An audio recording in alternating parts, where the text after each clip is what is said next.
globalization and industrialization. The story for Bangladesh was always there. A lot of you already know about it. We have 180 million domestic market. We have a young population. Almost half of it is less than 25 years old. The middle and affluent class is about 35 million people, which is as big as the Malaysian total population. We have many, many other factors that has led to where we are today.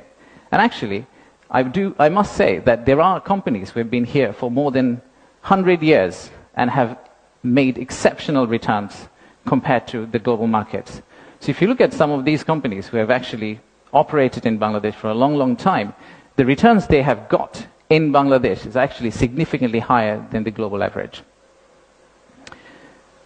And today, we also have a fantastic news that one of our own startups called ShopUp, the news came out about an hour ago in Bloomberg that the Saudi sovereign PIF, their investment arm called Sanabil Investments, they have actually co-led a round of $110 million along with Peter Thiel's Valor Ventures to invest in one of our own startup to go global. So let's give a big round of applause to ShopUp.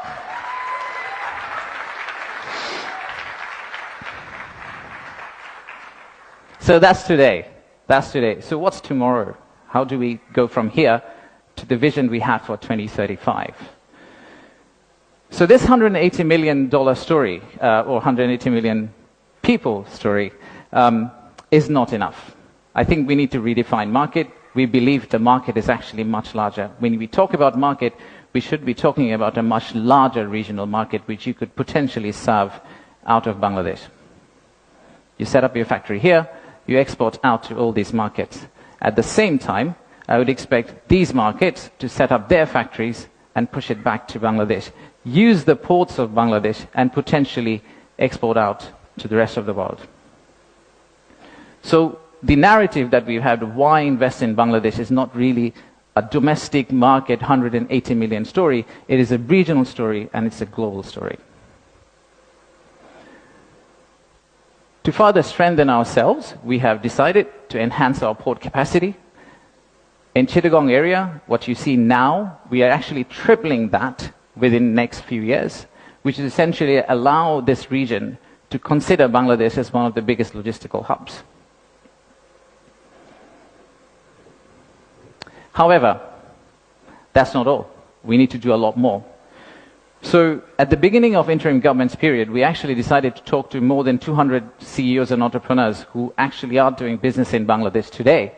And we wanted to understand how can we convert our critics into our ambassadors. They are the only ones who could potentially bring business for us. They are the only ones who, if they travel abroad and say Bangladesh is a great place for business, that's when we are likely to get more investment. So we divided all their complaints into two groups, or the solutions that came out of their complaints. The list of challenges are very long. It's from the Earth to the Moon and back. But we whittled it down to a few action items, some of which are short-term wins, so some of that you see here, some of which are actually long-term policy reforms that we would like to also undertake and set the direction of travel for the country in the right course so that the incoming government, the next government, the political parties who come and start driving this economy, they can follow the same script for us. I'll give you a few examples. Let's start with, we talked about a true one-stop service. There are two elements of one-stop service. The first one is the human element, and then there is a digital element. In the human element piece, what we have decided to do is we are going to co-locate the primary agencies, the high touchpoint agencies for our investors in one location. So that instead of the investors walking around different ministries, and we have a lot of them in Bangladesh, they all come to one office and they end up meeting everyone. We've also decided, like banks, and I am from banking, I guess that helped, that we are going to set up a relationship management team under BIDA. What it would essentially do is, just like a corporate banking, relationship banking manager, he would hold hand of the investor and walk them around the landing process. Let's take another example. Our friends in National Board of Revenue helped us set up the authorized economic operator. It's essentially the green channel, or widely known as the green channel setup, where if you're a good customer, you are able to circumvent some of the custom checks and fast-track your process through the ports. That has been picked up as one of the biggest challenges that we have, the time it takes to go from your factory all the way to your customer. And finally, let me show you one more example of policy change. So as you all know, there are many government agencies. We also know there's private sector. The dialogue between private sector and government agencies has not necessarily always been the most collegial. So how do we break that apart? The first thing we need to do is to club the government agency into one. We need to show one face.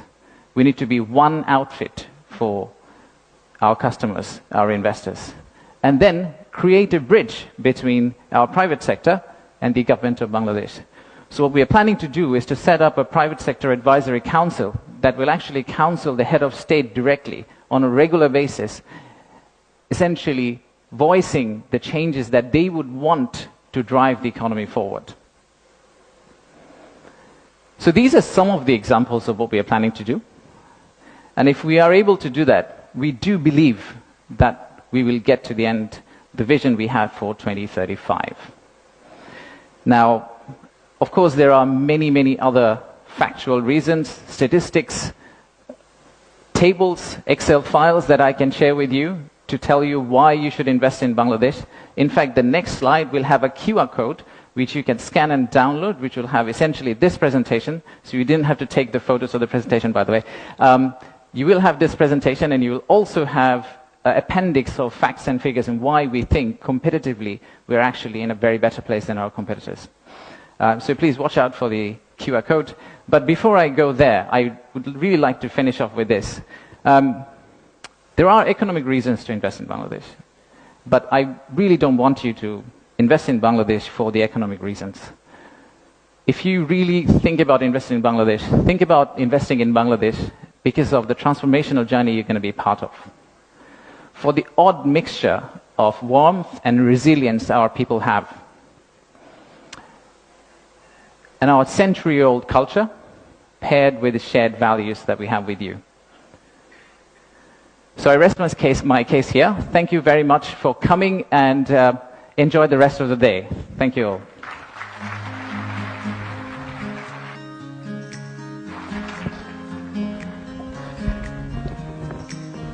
Thank you, Ashik. I just want to check